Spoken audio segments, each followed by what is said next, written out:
Hello and welcome to GrindslimeTV with me, your host Aaron. And today we're going to be looking at one of my top favourites. Now I mentioned this one in the top 50 list, so it's definitely a favourite, this one. Oh yes, and has been now for the best part of 20 years, I'd say. Easy. And, oh no, be a bit after that. I don't know, I can't remember. Well, it would be, about 20 years, yeah. And that's, sorry, the date on the back confused me. It's the date of the reissue. I was just looking at it like, oh, hold on a fucking minute. Alright, but yeah, so this album is Opeth, Still Life. This is the remastered edition on Digibook, which was put out by Peaceville. It's got a bonus DVD with it, which is the album, but in a 5.1 surround mix sort of thing. So sounds like super duper. Apparently, I haven't really got the setup to appreciate it properly, but the album still sounds wicked, so I don't really care. But it's also got a live track on there, which seems a bit of a cop-out. Could have given us like a whole bunch of stuff, but alright, you do you. Or, oh, sorry, DVD. Did I say it was a Blu-ray? I meant to say DVD. But yeah, you get 7 songs on here, mounting up to an hour and 2 minutes, and it's difficult picking a favourite because they're all brilliant, but I think Face of Melinda is probably the one that I enjoy the most, I think.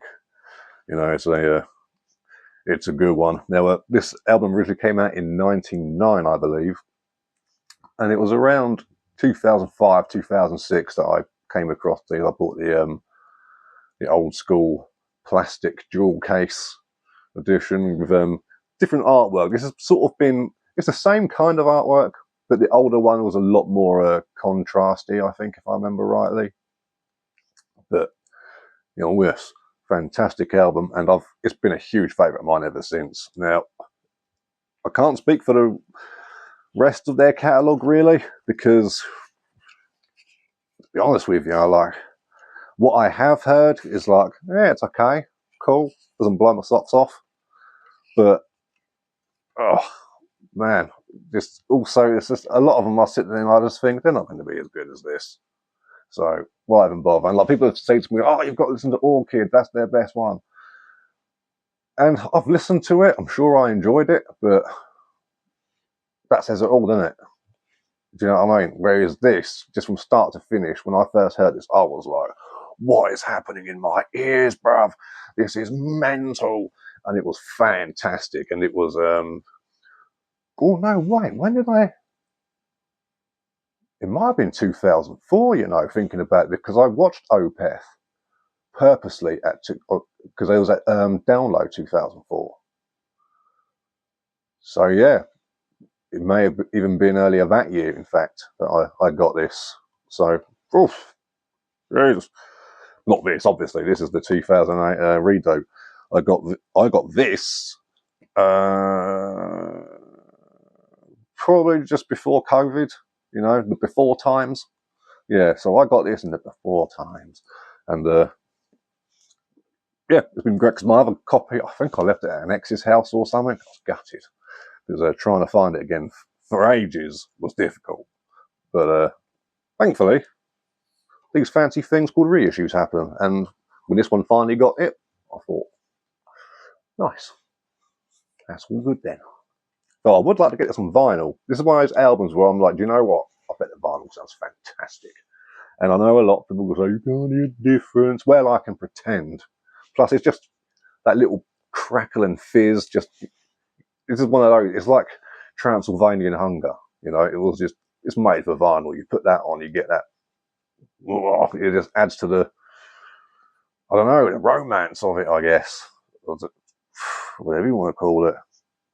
But yeah, really cool stuff. If you haven't checked out Opeth yet, and I'm sure most of you have, but for those of you who are new to the game, this album in particular, best one. Don't worry about the others. Just this one. And yeah, nice and progressive. You've got songs ranging from like 5 minutes to I think like maybe like 14 minutes. I think one of them is. Ooh, is it like 13 minutes? I can't remember. But yeah, it's like all really cool. Every little riff in there. A lot of people will say, "Oh, it's a bit repetitive in places." I disagree. I think it plays the riffs the right amount of times that it needs to sort of build that kind of almost melancholic kind of feel that's coming with that sort of narrative. Because this is all a, from what I understand, if I remember rightly, it's got all the liner notes in there and stuff.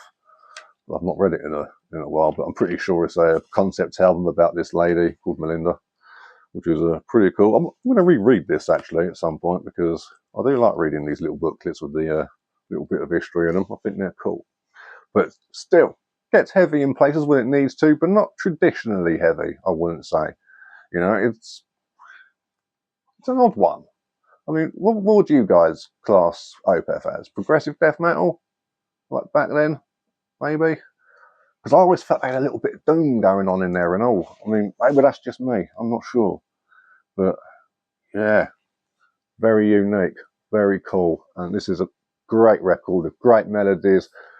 Just the build-up of it and the little, not breaks, because everything on here is like the song Benighted. You know, that's pretty much an acoustic track, save the solo. And that works as quite a nice break because the first two songs take up 20 minutes. Do you know what I mean? So then you go into this sort of, yeah, relax and stuff. And then Moonlapse Vertigo comes in and goes, bam, wake up. The story's starting again. Really, really cool stuff. Oh, needed a bit of that. When I get too excited, I just keep talking and my mouth starts going dry. You could probably hear it in the microphone. So I apologise for that.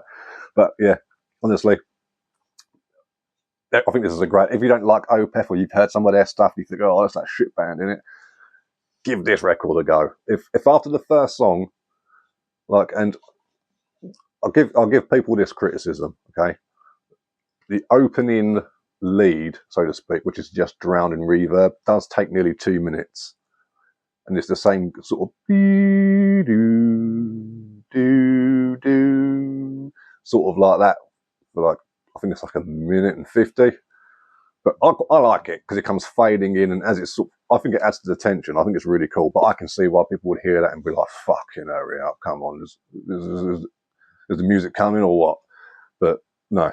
But if you're willing to go past that, just give that first song a listen, or maybe Godhead's Lament. That would be a cool one. That one starts off nice and heavy. It does the job. But that actually, yeah, Godhead's Lament would probably cover all the bases that you're going to expect to hear on this. If you don't like that song, you probably won't like the rest of it either. That one's about 9 minutes 30 something, I think. So if you don't like to do that, just open your mind. Open your mind. It'd be great. It'd be brilliant. But this is also, from what I've heard, the best Michael's ever sounded with his singing voice as well. It's haunting is a word I tend to use. And I don't throw that word around lightly either. So, boom. Opeth. Still Life. The only album of theirs you're ever going to need. That's my endorsement. So, yeah, and I don't need to buy the rest of them because clearly Opeth are doing brilliantly without me. So to try and get me to buy more stuff would probably be a bad business decision because it's worked swimmingly up until now. So let's just keep the party going, shall we? And speaking of keeping the party going, I'm going to chat to you guys in a bit. I'll be wearing the same garb because I've got a couple of other records here I'm going to talk about to get those videos in. You know how it goes. So I'll catch you in a minute.